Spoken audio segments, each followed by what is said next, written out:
So for the last, I would say about 6 months, I have been diving deep into the world of genetics. And as many of you probably know already, it is terribly confusing. And there's a lot of different takes on all these different SNPs and how they all relate to our health. And is it an exact science or not? Can it help us? Well, I really think that this is where the future of health is going. I I think it's going to get better and better and better, and it's going to save us so much money, so much time and effort, because we're going to be able to know exactly what it is our body needs and doesn't need. So just for like supplements alone, it can narrow it right down to, hey, you're a person that doesn't do well with B vitamins, you need to supplement with those, or whatever it might be. So I'm excited for my guest today because he's all about what can your genes tell you about the diet you should be eating, the fitness you should be doing in relation to your genetic profile, so it can help you to lose weight. So right up my alley. It's Dr. Samuel Shay. He helps busy, health conscious entrepreneurs and mompreneurs attain and sustain high performance so that they can create more freedom for themselves and others. He has dedicated his life to helping others through functional medicine and functional genetics.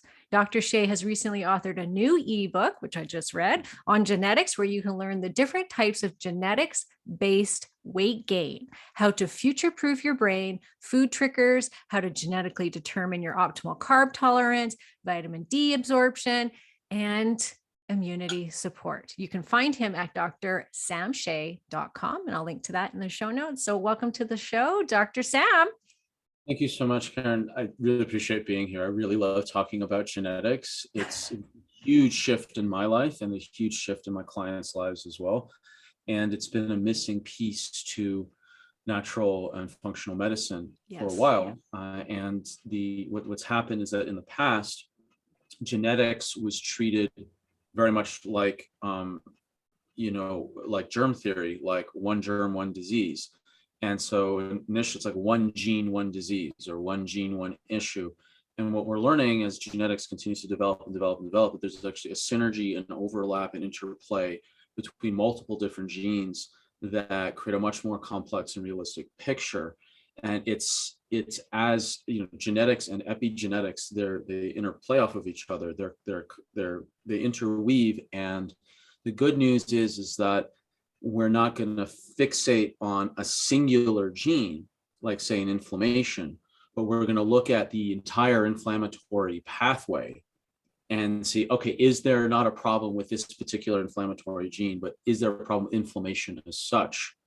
And if you know the bigger trends of how someone is genetically, we don't get fixated and locked in on fear on a singular gene that is, a red or yellow dot. But instead we look at the bigger overall pathways, and now we have much broader, more effective strategies instead of being locked into fear, like a lot of listeners may experience, like, oh my God, I have this red dot in MTHFR, I'm doomed, and that's just simply not true, because it's only looking at one, just in methylation, it's just looking at one little gene out of 15 major methylation genes. And then of those 15, the inflammatory genes above them are super regulators of methylation. So we're talking, people talk about methylation, which I'm sure we'll get into, and a lot of people get confused on, and it's for a good reason. It's confusing. It's confusing, yeah. Confusing, like it's super confusing.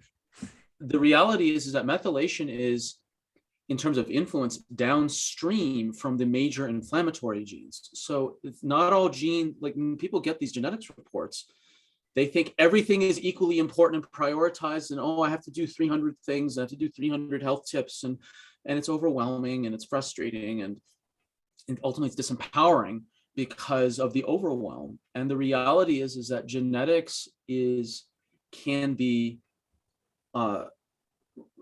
much more easily grasped in big picture, and what types of genes have priority over others. Like inflammation is a higher priority over methylation. Just that alone, that concept alone can completely reorient somebody's approach towards how do I help my genes based on my gene report. Because if you know that inflammation is more important than methylation overall, then okay, what do I focus on first? You focus on inflammation first in your genetics. Doesn't mean methylation is not important. I'm not saying that. It's just prioritization. So that's just some of the things that I want to share with people today, is to demystify and decouple overwhelm and confusion and alarm from genetics. Yeah. Because even for me, and I consider myself a smart little cookie, but I have been going over and over my gene report because I just want to grasp it better and put those puzzle pieces together. And when I read your ebook right away, just you saying you can't just look at single genes, you have to group them together and look at this whole picture, was this aha moment for me. So I went back to my gene report, my DNA report, and was like, okay, now let's look at these as a group. How many poors do I have, or how many good do I have, or moderate, and kind of put them together a little bit easier. But I feel like it's just this area of science that's so hard for people to wrap their head around. I know if I'm having troubles, everybody's having troubles, right? So let's get first to the basics, because you have also a way to simplify these things, and so that we can understand it better. And I know that you've got some video for us, slideshow for us. So if you guys are listening, he's going to really try and explain what he's looking at, but I would really recommend going, and when you get home from wherever you are listening to this podcast, get onto the video. It's on the podcast page or on my YouTube channel, and watch the video so that you can get a better understanding. Because sometimes when we see it and hear it, it registers a lot better in our brain. So I speak a lot on genetics, and for those listening, don't worry, like you'll get a huge amount from listening. And there's also a reality that genes is not only complicated, it's emotional. Yeah. Because it's this deeply personal, like it's almost like when people get their genetics reports back, they feel like some sort of leper, like oh my god, I am permanently corrupted by this gene, I'm doomed. And it's seeing and listening will help defrag the stress. Yeah. Like all this, like it's a computer, like you like defragmentate. I don't know if you guys remember, I don't know if people still do this anymore. I mean, I remember back computers in the 90s where you had to go in and defrag the hard drive, so just so it would be decluttered. There's all of this emotional garbage that's just been cluttering our mind associated with the genes. And the visuals do help, but they're not critical. So and pull out your gene reports too. I think a lot of people that are listening have done their genetic reports either through 23andMe, DNA. There's so many different companies now. Yeah. So and you can go pull yours out. That's what I did. So, and it helped. I'll talk about some of the companies as well, because there's a lot of companies out there, and there's different realities to how different companies approach things, and there's also different methodology that is used. So we'll get into that in a little bit. So we're talking about the other side of weight loss. The primary focus is that I want to share with people is the 3 genetic types of losing weight. So there's 3 types. There's inflammatory water weight, hormonal toxic weight, and caloric fat weight. Those are the 3 major types that I've identified in genetics. So what do I mean by inflammatory water weight? So for example, this is what's called the muffin test.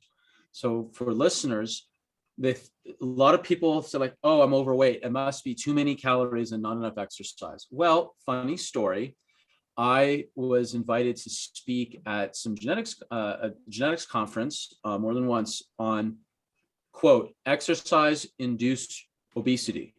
I'll say it again, because just to make sure, like, if this exercise-induced obesity, meaning that there was a certain population that the more they exercise, the fatter they got, which makes no sense, in air quotes, based on the old paradigm, but makes total sense on the inflammatory paradigm. So what happens is that when people have a genetic predisposition to overinflame, meaning they have the potential to overinflame, and so that's the genetics, and they're in an environment in which they provoke the inflammation, they'll have an exuberant inflammatory response. So if exercise is done correctly, is anti-inflammatory net. When you're doing it, there could be some pro-inflammation that's understandable. It's called hormesis, or a little bit of stress is a net benefit. But if you do too much, then it's a net pro-inflammatory state. And what happens is that inflammatory chemicals harm the body, harm cells and tissues. And so the body will then retain water to dilute the toxic inflammatory chemicals to do what? Buy time for your liver and kidneys to filter the inflammatory chemicals out. That's why people can swell with weight if they do something inflammatory, and then they can rapidly lose the weight. So what I love to say, it's not just over exercising for certain people. I've called the muffin test. So the muffin test is when you eat a little muffin and you put on 1, 2, 3, 4 pounds that day.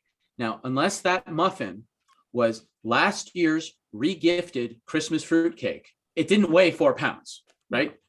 Okay. Yeah. So I always tell people you can't gain 4 pounds overnight of fat. That's water retention. That's inflammation. Correct. Yeah. That is it.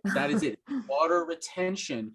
The inflammatory substances in the muffin, whether it's the gluten or the sugar or the dough conditioners or the risers, or you genetically are not compatible with that many concentrated carbs, which we'll get into a little bit later, or whatever else is in that muffin, it triggered an inflammatory response that just went crazy, and your body swelled up with water to do what? Protect you.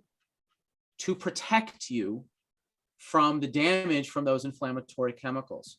So this is another thing I want to share with people as someone who had a very long traumatic history of having chronic health issues, and literally when I was a teenager, waking up at 3 a.m. like I did every night for a decade, waking up hating my body, actually laying there like yelling at my body, what do you want from like arguing with like it's some sort of foreign other.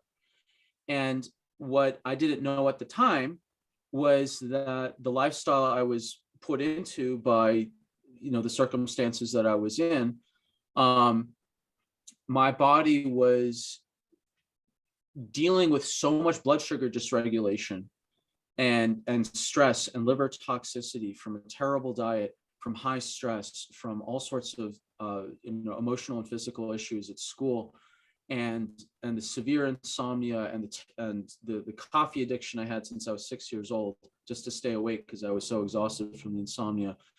And I was eating a diet that was completely incompatible with my genes, which I didn't find out about until I was in my 30s. What happened is that my liver was just not, I couldn't regulate blood sugar properly. And when you're asleep, your brain needs blood sugar to, stay alive. And when the brain communicates to the adrenals, which then communicates to the liver to release blood sugar to the brain. But if the adrenals are so worn out because there's so much emotional and physical trauma happening in the school system, and there's no support and terrible diet dysregulating your blood sugars already, the brain starts to yell at the adrenal glands more and more and more to release more cortisol for the liver to release out to the brain. But there's a tripping point where the brain is screaming at the adrenals to release more cortisol. Not just cortisol is released, but adrenaline is released at night. And that's what wakes you up at 3 a.m. It's the adrenaline, because you've hit this tipping point where a little bit of cortisol rise in the evening at night is totally normal. But if it's too much, then adrenaline's released and you wake up. So like exercise, if it's too much, you trigger into pro-inflammatory. So as a long way of saying that the body woke me up because it was in a crisis state in order to help keep me alive in a bigger picture. And it's the same thing when people are doing things and it's manifesting in their body in a way that is not healthy, or they don't like how they feel or how they look. I'm telling you that your body is actually doing the best it can with the inputs that it has, with the genes it was dealt, to help you survive long term as best it can, even at the expense of short term feeling, function, and aesthetics. And so I'm offering this to people so that they can be at peace with what their body is. And I'm saying this not from a theoretical place from genetics. I have to date the second worst genetics combinations I've ever seen in any genetics test I've run. I was outdone by one person only a month ago who had worse genes than me in terms of health. Okay, so I'm Wow. serious. I have the worst genetic role I have seen in all the gene tests that I have run. I am now silver placed at this point, lucky me. Um, and so if you know your genetic playing field and how large and how small it is, mine's pretty small, I now know how I can operate within it. Yeah. And I don't hate my body anymore. I just have to know the rules. That's it. I just know the rules. So for me, I overinflame genetically. But here's the thing, I don't swell up with weight because I have different genes that mitigate the weight. Where the inflammation goes in me is into my joints for joint pain, into my organs and nerves. So I get anxious, depressed, angry, easily irritated, and I have severe insomnia and depression, anxiety, and joint pain. That's how my inflammation manifests. Yeah. As opposed to swelling up with weight. And some people may think, oh, you're lucky, you look super svelte. Oh my God, and I'm like, wait, hold on, there's trade-offs here. There's everything in all things trade-offs. So because why would someone benefit from being over-inflammatory? One of the reasons, what is the purpose of inflammation? The purpose of inflammation is to, as a hunter-gatherer, if I'm out there hunting party with the I'm trying to hunt a large animal with a stick, that's what kind of we did for a really long time. We're hunting a large animal with a stick. There's a good chance I'm going to be bitten, mauled, gored, trampled, or otherwise damaged, right? So what is the inflammatory response? If I'm bit by an animal, what happened? I have tissue damage, the flesh has been rend, damaged, and I have bacteria and pathogens injected into my flesh. So I have infection and tissue damage. What does inflammation do? It rushes in to heat up and kill pathogens and rush white blood cells to the area to kill stuff. And it also rushes red blood cells to feed and irrigate and nourish the damaged tissues to repair. The function of inflammation is to repair from damage or infection. That's the point of inflammation. So if I, as an exuberant inflamer, I would more likely be able to survive in the short term during a hunting party expedition than my less inflammatory prone hunting party members. Does that make sense? Yeah, because I when you talk about that, I think of my sister, who's this super lean person, never has suffered with weight gain in her life, and is so inflamed, is always in her joints, and she suffers with the depression and anxiety and everything you just talked about. And then I'm on the other end of the spectrum, and I got the obesity gene, and I put on weight like crazy. And so I wouldn't have been the one hunting down the animal. Definitely she would have. She can run, she can hide, she's super athletic. She would have easily been able to hunt down the animal. I would have been the one that was sitting back with the tribe. So you have a different evolutionary strategy. So the whole reason humans are the most adaptive animals on the planet. Our niche is niche switching. That is our niche. Like insects niche, but we humans, our niche is niche switching. So variability is baked into the human pie. So if you would have a more successful lifelong strategy of not being in the high risk, high reward hunting party, but in the lower risk, lower reward foraging. Whereas I would be more successful in the high risk, high reward of hunting. And it's just, and all things trade-offs. Yeah. And the genes can reflect, you know, the genes reflect what the different things are baked into. And I don't want to careen into politics at all, but genetically, politics, if you're liberal minded or conservative minded, it's 50% genetic. And I'm serious Wow. about that. Yeah. Read Jonathan Haidt's The Righteous Mind. And the twin studies, twins separated at birth, there's 50% correlation on genetics, and that has to do with people foraging strategies based on genetics. So people forage for ideas the same way they forage for food. So conservative thinkers are trying to stop the law of unintended consequences. This is the way we've always done it. We've all survived. This is how we've done it for generations, tradition. We don't want to screw anything up by picking this random herb, this random leaf, this root, hunting and eating this strange animal, this meat, whatever. We need to not go and explore because what we're doing is working. Okay, that's a foraging strategy. Then there's the liberal mind is like, hey, let's go explore and find out and find new frontiers and new vegetables and new animals to hunt and new things and new and new and new. And the people on that side of it, that's a foraging strategy for food, but also for ideas, which go hand in hand, right? Yeah. So both have to be in this constant dialogue in order for your tribe, your community to continue to adapt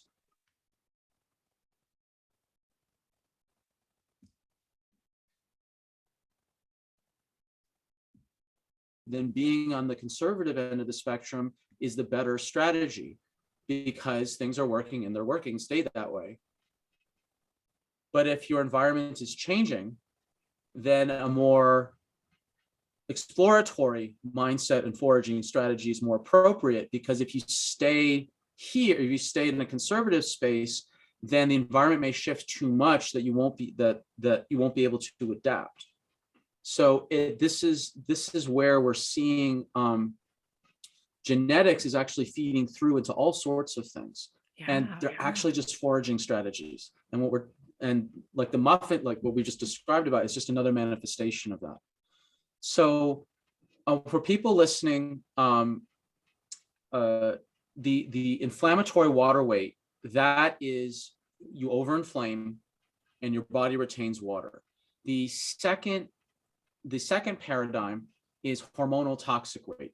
And what that means is that that's me.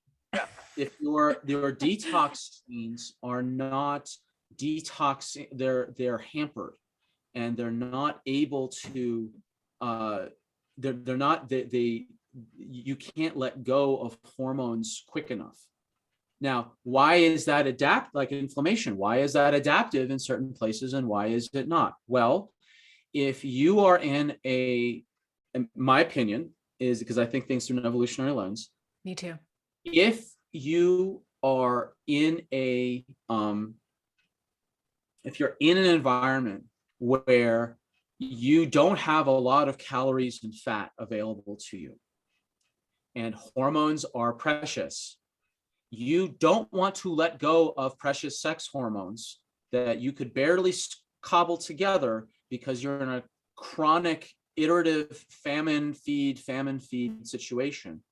You don't want to let go of those sex hormones so readily because you don't know the next time you're going to be able to, generate those. And people who have starved themselves, their hormones shift. You see this in anorexic women all the time. So if you are less prone to detox estrogen and you are in a famine environment, that's a positive adaptation. And if you are loaded with all sorts of calories and other xenoestrogens and all the rest of it, and you cannot detox estrogen well, you are in trouble because you can't get rid of all this excess estrogen you were not genetically programmed to get rid of in that volume. Whereas the people who do readily detox estrogen, they would do terribly hormonally in a starvation environment, but they do great in this excessive estrogen environment. Does that make sense? Yes. Yeah. To me, it does. Yeah. Would it also, because you say hormonal and toxic weight, would I that, link them because the hormones have to be detoxed. okay. Yeah, So not actual like environmental toxins. no, I include that too. Yes. Okay. I include that too. It's because the detox pathways for hormones are the same or similar pathways for getting rid of environmental toxins, particularly fat soluble toxins. Because I'm just thinking, I've always wondered about heavy metals, why, we're all being exposed to heavy metals, but a large portion of the population are not being affected by it, and they can detox them. At least this is my theory. And then there's other people that can't, their detox pathways aren't great. And that could be genetic, it could be due to other things. Let's use right? the same principle there. So we'll borrow the same concept from the high estrogen detoxer, the rapid estrogen detoxers from the slow estrogen detoxers. So heavy metals? Okay, now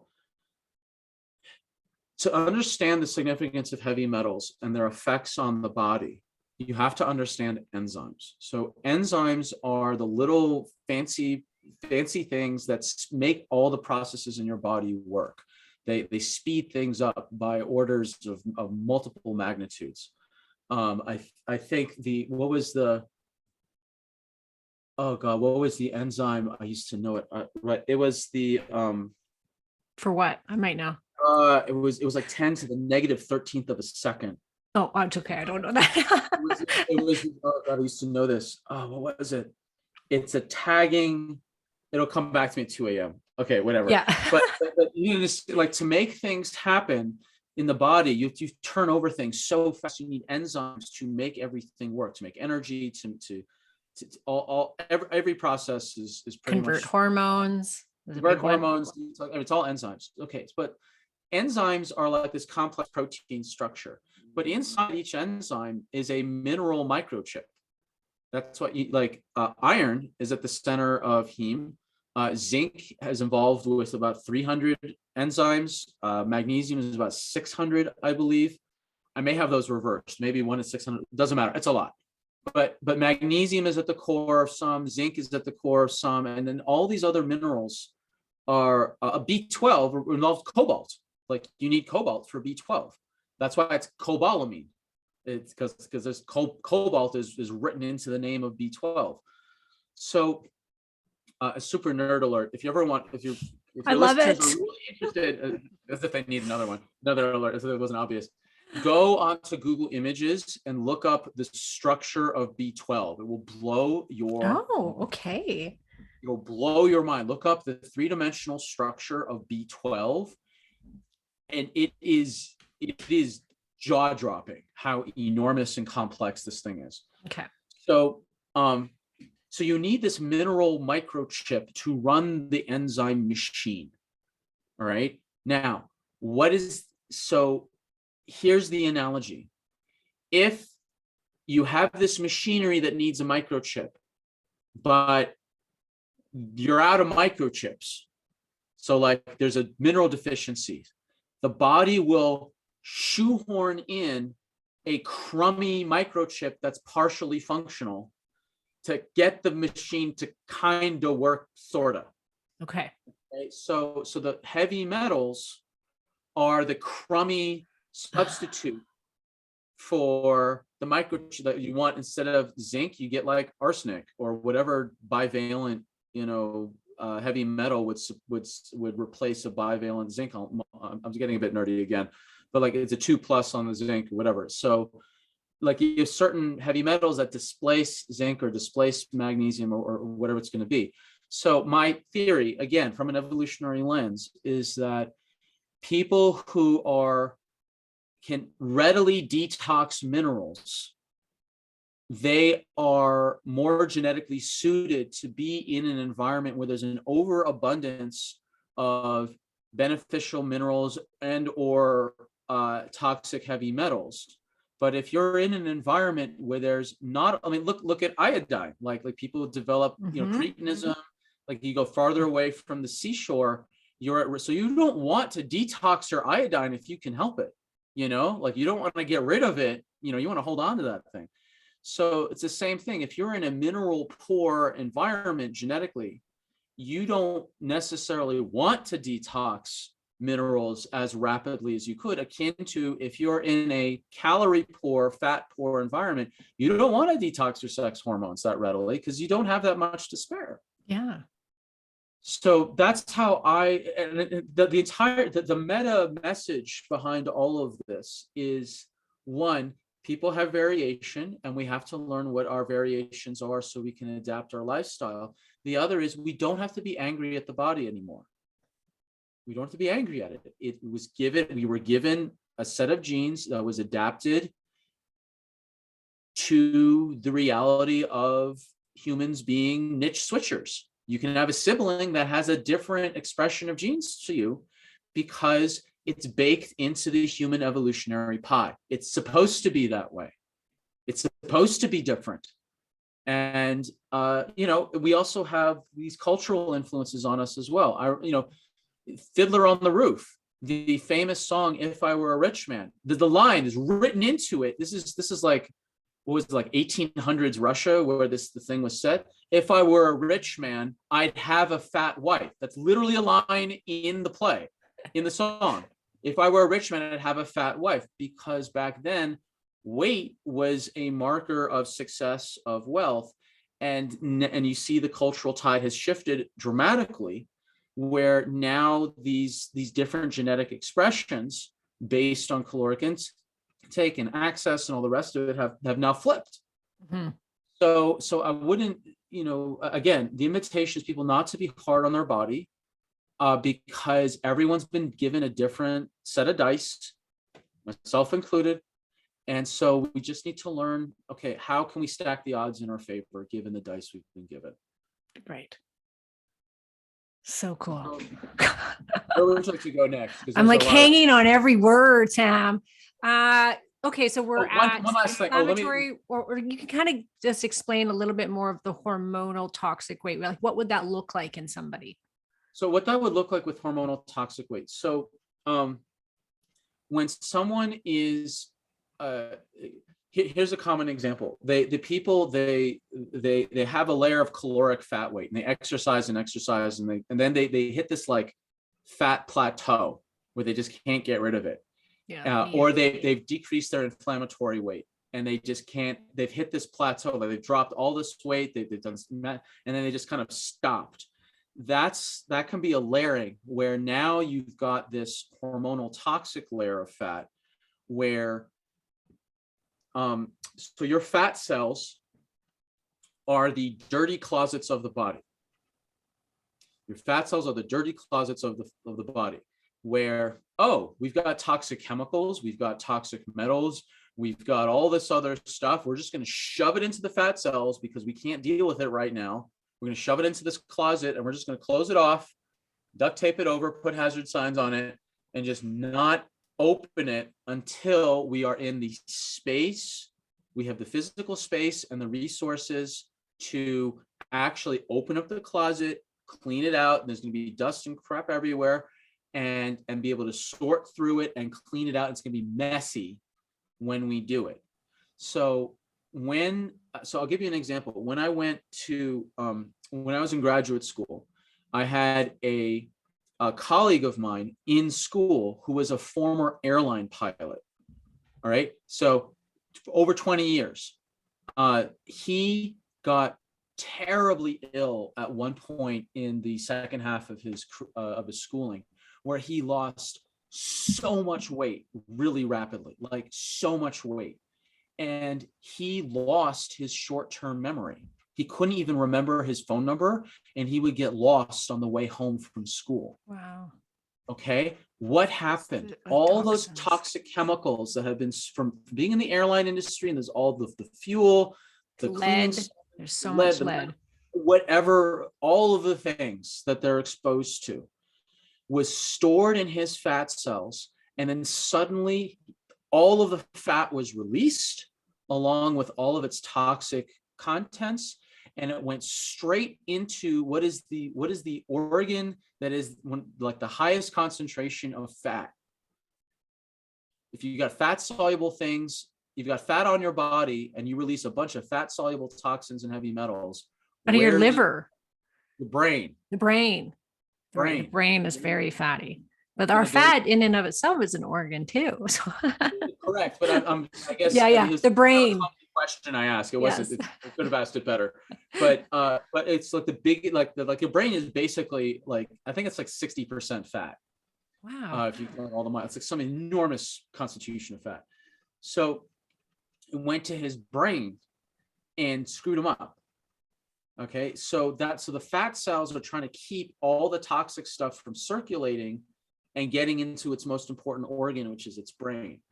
So when people are hitting a toxic plateau, that is, and like exercising and an anti-inflammatory diet or transformational lifestyle is not, you're not breaking through that plateau, then it would be time to look at, okay, what is my toxic load? How's my phase 2? I'm sure you've talked about phase 2 liver on your podcast. Yeah, I have. So for people who are new or don't remember in detail what phase 1, phase 2 is. So we're talking about liver detoxing. So if you reach a toxic layer, you then have to look at, okay, how well does my liver detox? How well do I have enough nutrients to, open the closet and get, the nutrients are like the plastic bags, the gloves, the hazmat suit, however bad your closet is, the dustbin, the vacuum, etc., getting rid of any mold that's in there, whatever. So phase 1, phase 2 of the liver is like this. I think I may even have a slide on that. I'll just show up the phase 1, phase 2. So what happens is that phase 1 is like a washing machine. Phase 2 is like a dryer. So if you have dirty clothes and you, actually this slide I think is a bit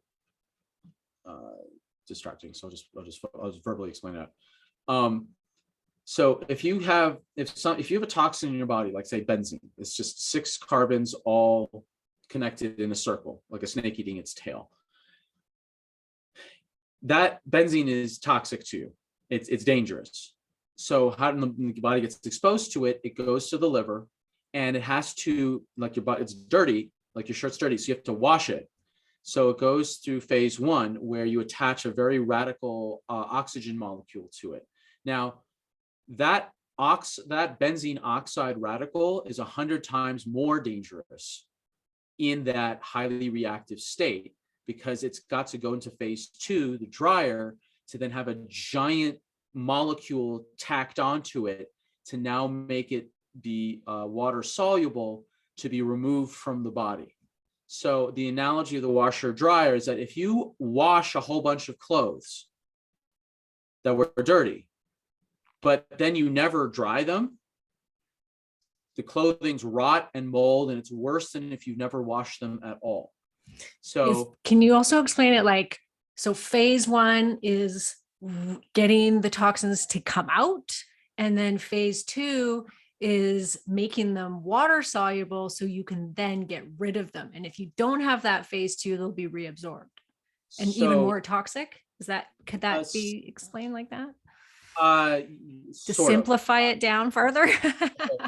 So I think the washer dryer, and let me just go back and revisit the washer dryer analogy. So you've got you've got these toxins, the dirty clothes, like they're piling up. You got to get rid of them. What you want to do is to put them through the washer and then immediately into the dryer. So they're cleaned out, done. The problem, it's worse if you have a non-functioning dryer, or it's overwhelmed, or not enough dryers, or you're missing the thing to make the dryer work properly and all the rest of it. And you just get this pile of damp, rotting clothes, which is worse than if you never washed them at all. Yes. So what happens is that your body in order to detox properly, the washers meaning the washers, meaning the genes responsible for phase 2 have to be supported, and you have to have the nutrition, meaning the electricity and the heat piping and all the going into it to be able to run the dryer. So the most important thing about detox is to support phase 2 genetically and nutritionally. And if you don't support phase 2 and you just fling open the dirty closet, like what happened to my friend, it's just going to be a giant, dusty, unlivable mess. And that's what happened to him. Yeah. So some people's genes are more able to readily detox, but other people are just be nutritionally depleted, and they're not able, they don't have all, they may have all the great genes, but they don't have the nutritional precursors to actually run the machinery, to run things through the genetics. Yes. Yeah. Yeah. I do believe I'm good with my phase 1 and not so good, not terrible, but not so good with phase 2, if I remember correctly. But you really just nail it, because I talk all the time, Sam, about getting to the bottom of weight loss resistance and how it's not a quick fix. And I talk about my own story a lot, which was not being able to lose weight no matter what I did, how hard I exercised, what I ate, until I finally realized it was toxic overload with heavy metals. And it was really stopping my body from functioning optimally. And then I had to go into that, which was a very long road and took many years. And people really need to get that through their head, that when we're talking about these complex issues, it's not just go find yourself the next best diet that's out there. No, that's not going to fix the problem. You're not working with what's happening inside your body on a genetic level. Yeah. And let's talk about diet, because that's the third one, and how this runs. Because everyone's how do I genetically determine my optimal diet. So there's a I'm just gonna get technical. There's a 3-dimensionality to genetics that 23andMe and Ancestry.com and all subsidiary algorithmic, apps don't do. Okay. There's a 3-dimensionality, meaning that it's not just the variation of the gene. In certain cases, it's the number of duplicates of the gene. So there's a particular gene that helps you break down carbohydrates. It's not the variation that makes you more carb tolerant or less. It's the number of duplicates of that gene. So if I have, people can have like up to 20 or so of these copies of this gene that helps break down carbohydrates. So that means if I have 2 copies of this gene. Is it called the same thing? Sorry. Like when you're saying there's multiple copies, are we talking like one? Yeah. Is it one copy SNP? It's the technical term is a copy number, not a variation. So most people get with the genetics reports is variations, your green, yellow, red dot. That's not what I'm talking about. I'm talking about copy numbers. The duplicate, whether the gene has a variation or not, it's the duplicates of that gene. Whether it has a variation or not, it's the number of the gene copies. So it's like how many of that exact number there is. Yeah, it doesn't change the number. Doesn't change. So for example, if you have 2 copies of the carb of a gene that emits the enzyme that makes amylase to break down starches in saliva.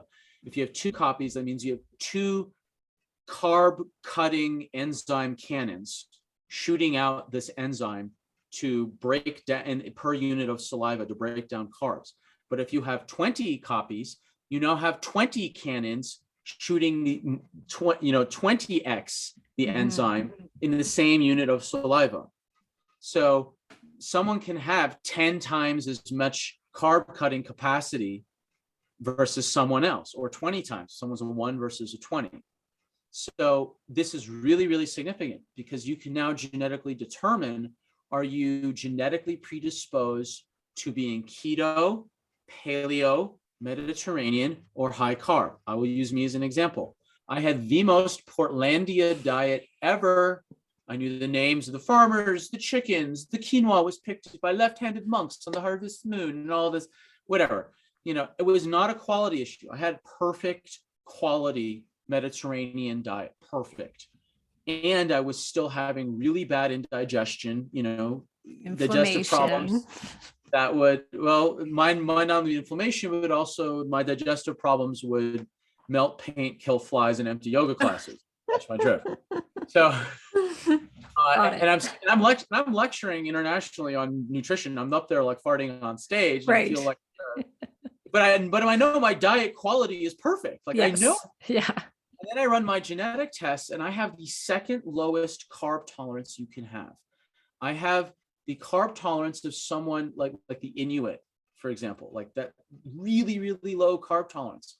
So I was like, wow, okay, it's not a quality issue, it's a quantity issue. I'm just not genetically suited to have many carbs. Now, my ancestry is from northern latitudes, former Eastern Bloc countries. And there's not a lot of grains growing up there relative to things running around with fat and protein on their back. So I'm basically a paleo straddling keto. And within 1 week of changing my diet to my carb tolerance, my digestive problems of 20 plus years went away because I was eating appropriately for my genetics carb tolerance. Now, people who are listening to this, they can't get this through a 23andMe or ancestry analysis because they don't do copy numbers. So it's a different type of genetics test that's out there. The other things to look for in diet is trigger foods. So some people like me have I have a genetic sensitivity to caffeine. I don't care how bulletproof it is. I can put as much coconut oil as I want in it. I have what's called caffeine-induced anxiety and depression, because there's those of us that cannot metabolize caffeine properly, and it creates anxiety and depression. Now, that's really, really important for people to learn if they drink coffee, because you may be just giving yourself anxiety and depression without even realizing it.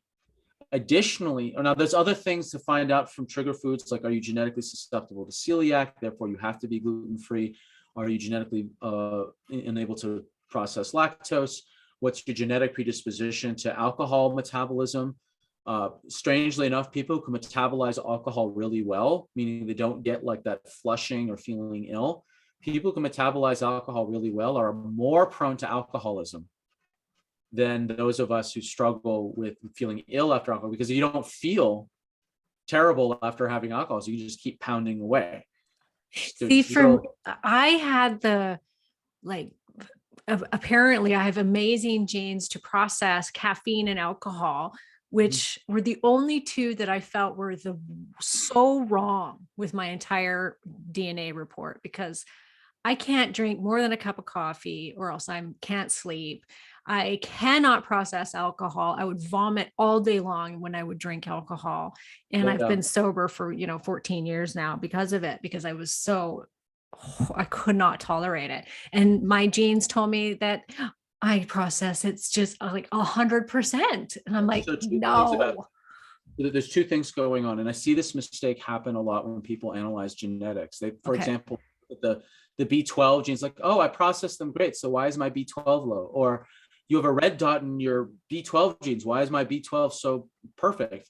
That's not a direct, your genes are the gateway through which all of your lifestyle passes through. So it doesn't mean automatically if you have a red dot in something's going to automatically go wrong, or if you have a green dot in something, it's automatically going to go well.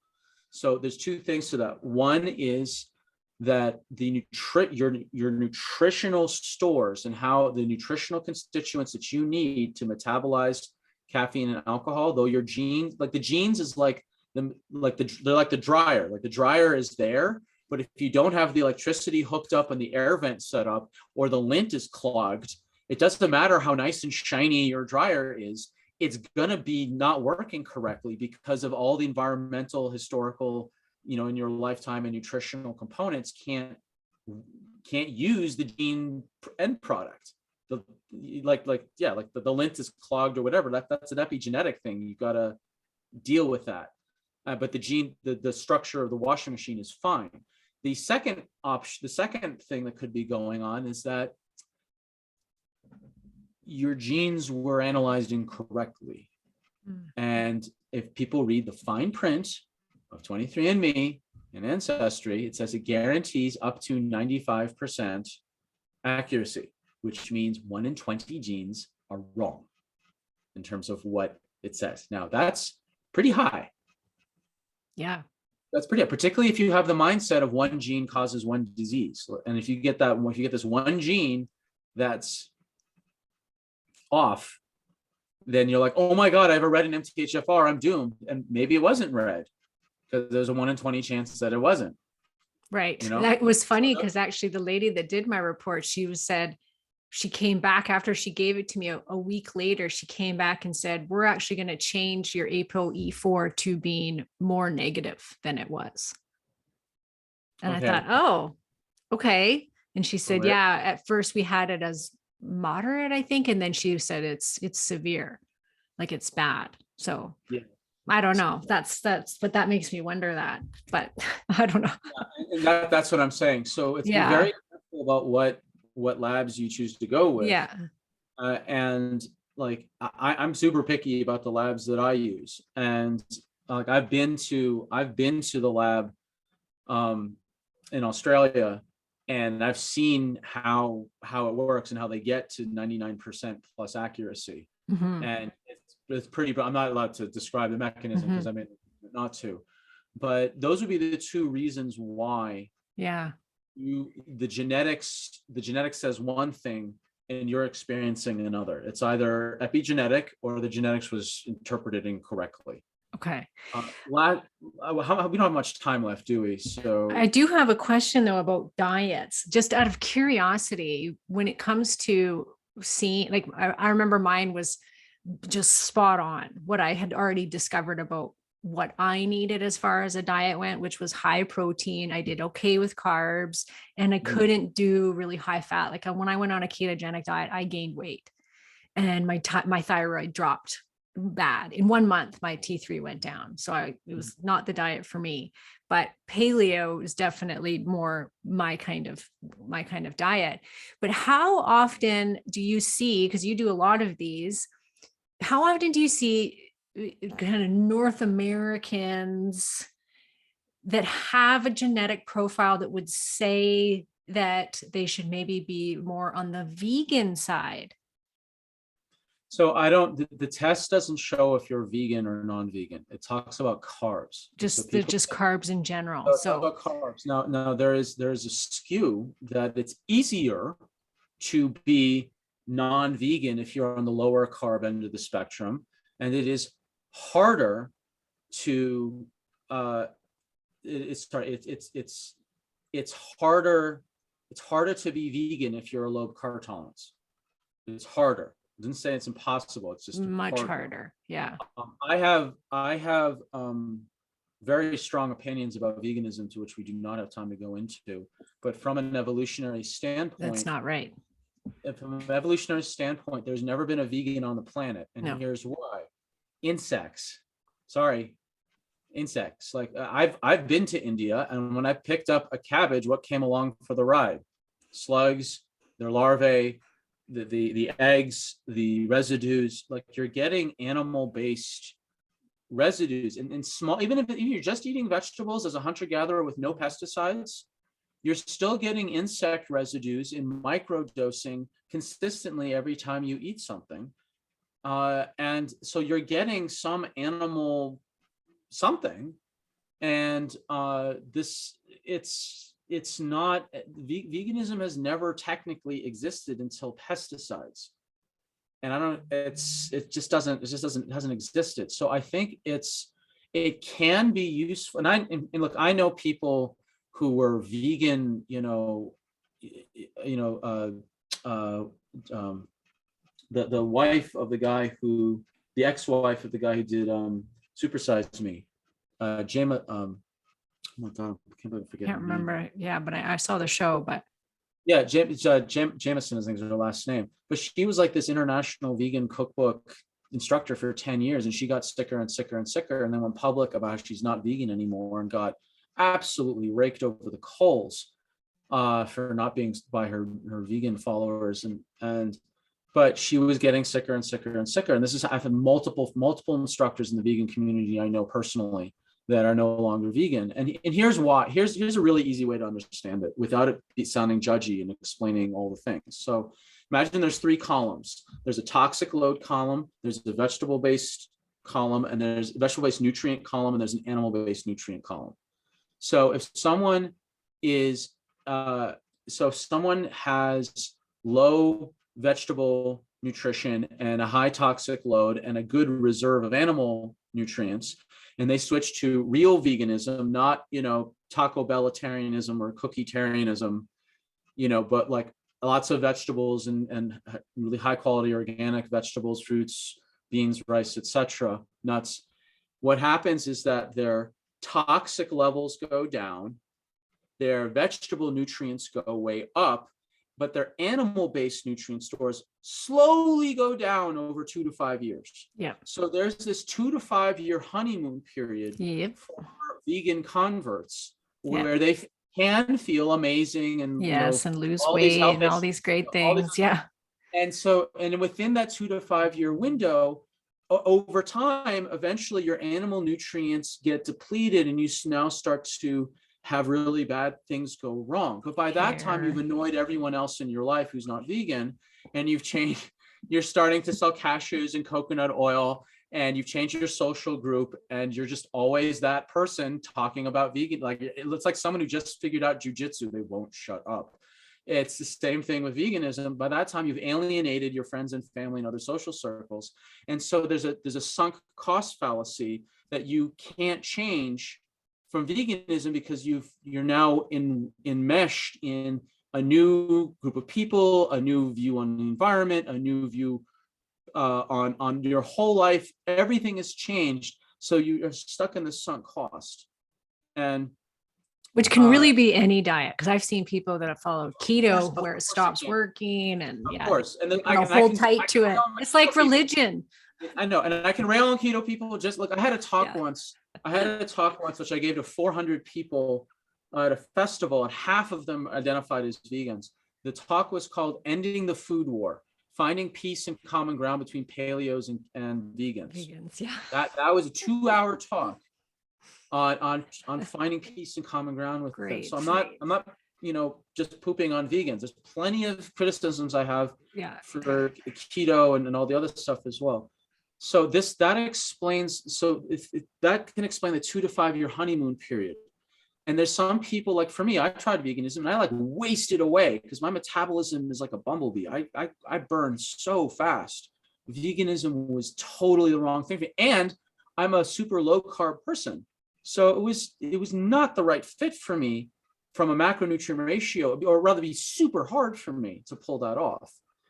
And then the problems with keto that I see people run into, one, they may not be genetically predisposed to it. Like they just can't handle that volume of fat.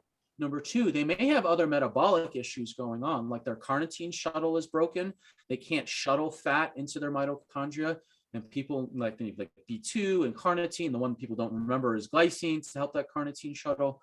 Or their mitochondria is busted and they can't burn fat appropriately. It's just to give people some understanding, like mitochondria, that's where you make all the energy of your cells. You make all the ATP. That's where you burn fat. That's where you burn amino acids for energy, and you burn carbs for energy efficiently. But you're in Canada, so know about truckers. There are 3 different truckers unions. There's a different truckers union per macronutrient. So there's a different truckers union for the fats. They need to be paid in carnitine, B2, and glycine. There's a different truckers union for the amino acids. They need to be paid in B vitamins, primarily B6. And there's a different truckers union for carbs that use B vitamins, but also things like chromium, and lipoic acid and some other stuff. So if you're deficient in some of those nutrients, then the truckers unions go on strike and you can't get the fuel to your mitochondria to be burned. So people who don't do well on keto, they may be not genetically predisposed to it, or they have a terrible gallbladder function and they can't properly digest fats, or the lipase enzymes from their pancreas aren't working and they can't digest the tinier fats that have been created from the surfactant from the bile breaking up the larger globules of fat, or they have trouble absorbing fats across the intestine, or the carnitine shuttle isn't working to shuttle the fats to the mitochondria, or the mitochondria itself is busted because it needs like 50 things to work properly, like CoQ10 and all sorts of B vitamins, all sorts of minerals. Like that's a whole separate 2-hour talk. So people may be genetically predisposed to keto, but their ability to use the fat to be keto is broken somewhere along that chain. And it's the same thing like what may be happening with you if your genetics is correct on the coffee and alcohol, it may be that there's somewhere on the metabolic chain that there's something that's broken or interrupted. Mm-hmm. Yeah, I wonder that. Yeah. So that's my small thing on veganism and just to balance things out. So let's tell us before we go, I want to just kind of wrap this up. If someone is coming to you as a patient, how exact are you able to get when it comes to this is how you should be eating, these are the foods to prioritize, these are the supplements, this is how you deal with hormones? Like what exactly, like, and how well does that turn out? Like do you see this all the time working, or is it still because it's not an exact science quite yet? Are you getting 80% success rate, or is it you still have to tweak things? It's not just based on the DNA. It's not. So there's a couple of things there. Health is not strictly just figuring out your genetics and what to do based on your genetics. It is a huge component that I believe everyone needs to do, especially for the long term. I'm developing a new talk, which will be coming out on the podcast diverse, in the second half of this year, called the 5 layers to determining diet. There's actually 5 separate layers. Genetics is the foundational layer. What's your genetic predisposition to carb tolerance, for example? Are you genetically able to or not able to metabolize coffee? Are you an over-inflamer? Are you an under-detoxifier? Are you an over-caloric loader? These are all genetic predispositions that you must know about because that's the foundational layer. Are you, for eating behaviors, do you over-taste bitter or don't taste bitter? Because if you over-taste bitter, you're going to subconsciously avoid cruciferous vegetables, for example. So there's a genetic layer. Then on top of that's the foundational or functional layer. The foundational or functional layer, that is, are you dealing with something like a nutritional deficiency, a metabolic issue? Is there something along that entire metabolic pathway that's interrupted, insufficient, or being interrupted, or anything like that? So when people do genetics testing and they change their diet according to their genes, and it doesn't work within about 2 to 4 months, then we look to see, is there an underlying metabolic issue? So for example, an example of my practice, I have a couple people where we ran their genetics, figured out their exact diet, carb tolerance, what type of diet, have the nutrition with the list, the recipes, etc. It wasn't working. We paused after 2 months, 3 months maybe. We said, okay, something's interrupting this. We need to go and check your gut and see, is there something screwing up your gut? And sure enough, there was a bunch of hidden infections that were affecting digestion and absorption. So there's this layer that has to, I'll give you an example. Someone can be high carb in their genetics, but if they have a candida infection, then high carbs temporarily is not going to be a good idea. Right. Or if they're a keto, but their whole mitochondria carnitine shuttle is screwed up, going high fat right now is not a good idea because you got to fix those other things first. So that's why people can do genetics testing, change their diet. Those are the cases when it doesn't work, is because there's some other layer of functional testing that has to be looked at first. Right. So I don't want to give people the illusion that you always just check genetics and you're done. Yeah. That's not true. Yeah. That is Exactly. Yeah. It's just a piece to the puzzle. That's very, like you said, if it's the foundation, then you can build upon that, which I really like. Yeah. I think it really needs to be a piece of it for sure. So can we have you back on then in the fall? Absolutely. And we'll talk about what did you say it was? The 5? The 5 layers, the 5 layers of determining Thank the you. diet. Yes, that's Yeah. So for perfect. those of you who are listening, we only got to like 4 slides, I think. So, so don't feel bad. Yes. Oh, and I wish if I didn't have something right after this, I would have let you just keep going and going. But anyways, we do have to go. I'll stop the screen share here, or maybe you can stop that from your end.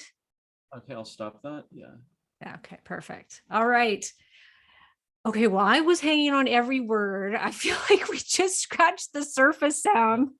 So I look forward to having you back on the show, and I'm sure that all the listeners do as well. So I'm going to link to your website. You guys can download his free ebook on genetics, Mhm. and you can then go from there. And you can also book a discovery call with Sam and see if you would be a good fit to working with him. So thank you so much for coming on the show. It was so good. I loved it. So thank you Karen. so much, I really Sam. appreciate what you're doing. Like I really admire podcasters sharing this type of information. So thank you. You bet. Thank you.